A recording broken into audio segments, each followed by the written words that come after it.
بسم اللہ۔ ایک بہت ہی اہم سوال ہے کہ اگر کسی مسلمان بھائی کے پاس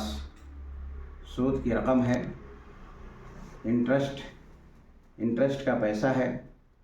تو اس کو کہاں کہاں استعمال کر سکتا ہے، اس کو کہاں کہاں خرچ کر سکتا ہے؟ تو اس کا جواب ہے، پہلی بات تو یہ ہے کہ ہم مسلمانوں کو کوشش کرنی چاہیے کہ سود سے بچیں، اور بینکوں میں ایسے اکاؤنٹ ہوتے ہیں جو انٹرسٹ فری ہوتے ہیں، جن میں انٹرسٹ نہیں ملتا ہے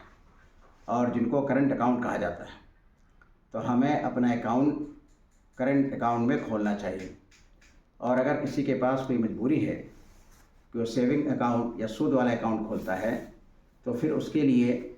یہ چیزیں ہیں کہ وہ سود کا پیسہ کہاں کہاں استعمال کر سکتا ہے۔ نمبر 1، انٹرسٹ منی کسی غریب و نادار و محتاج غیر مسلم شخص کو دیا جا سکتا ہے جو مسلمان نہیں ہے، لیکن جب آدمی ایسے شخص کی مدد کرے تو دھیان میں رکھے کہ وہ شخص مسلمانوں سے عداوت و دشمنی رکھنے والا شخص نہیں ہے، مسلمانوں کو نقصان نہیں پہنچاتا ہے۔ نمبر 2، کسی سرکاری آفس میں آپ کا کوئی کام ہے اور بغیر رشوت کے آپ کا کام نہیں ہو رہا ہے، آپ رشوت دینے کے لیے مجبور ہیں، یعنی مجبوری کی حالت میں،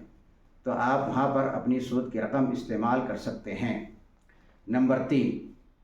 اگر پولیس نے کسی کے اوپر جھوٹا کیس کر دیا ہے، فیک کیس ڈال دیا ہے، تو اس کیس کو ختم کرانے کے لیے آپ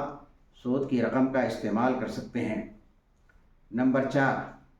اگر حکومت نے کسی کو جیل میں ناحق بنا کسی وجہ کے ٹھونس دیا ہے، تو اس مظلوم شخص کو جیل سے نکالنے کے لیے سود کی رقم کا استعمال کر سکتے ہیں۔ نمبر 5، آپ اپنی سود کا رقم رفاہ عامہ کے کام میں لگا سکتے ہیں، جو پبلک ویلفیئر کا کام ہے،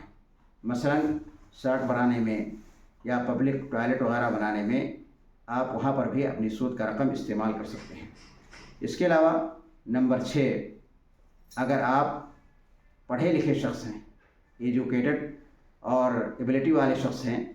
اور کہیں پر آپ نے نوکری کے لیے اپلائی کیا ہے اور آپ اس کے حقدار ہیں، اور آپ کو معلوم ہے کہ جب تک آپ رشوت نہیں دیں گے آپ کو نوکری نہیں مل سکتی ہے، یا رشوت کے بغیر آپ کا کام نہیں ہو سکتا ہے، تو آپ جب حقدار ہیں اور رشوت کے بغیر کام نہیں ہو سکتا ہے، تو اس مجبوری کی صورت میں آپ وہاں پر سود کی رقم کا استعمال کر سکتے ہیں۔ یہ کچھ ایسی چیزیں ہیں، کچھ ایسی جگہیں ہیں جہاں پر آپ اپنی سود کا رقم کا استعمال کر سکتے ہیں۔ امید ہے کہ آپ کے سوال کا جواب آپ کو مل گیا ہوگا۔ وآخر دعوانا الحمد للہ رب العالمین۔